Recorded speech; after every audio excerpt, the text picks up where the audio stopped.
因为咱国军昨昏是伫九兵基地发射陆军剑2防空飞弹，有精准射着目标。因为这粒飞弹是咱中科院家己研发的，量产的进度嘛真顺利，展现咱台湾有研发的才调。嘛，因为这是头一届对外公开，所以请真侪军事迷去看。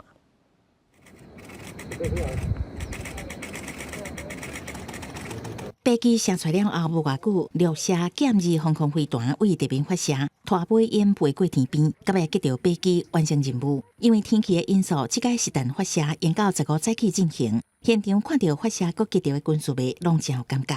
感觉还蛮震撼的，因为它那个尾烟还蛮明显的。那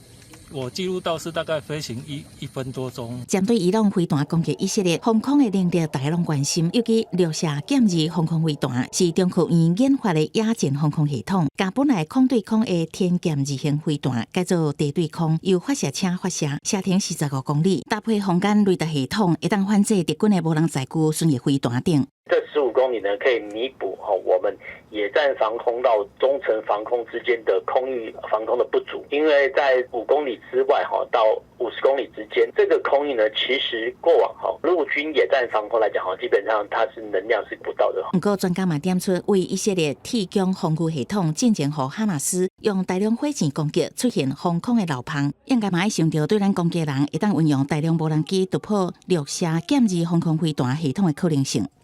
等到我们飞弹耗损到一个地步以后，弹药补充不上的时候，就有一个空档时间。那么如果说对方是用一种饱和攻击的一个方式的话，事实上面我们防卫的话，还是有相当的一个漏洞的。单独武器系统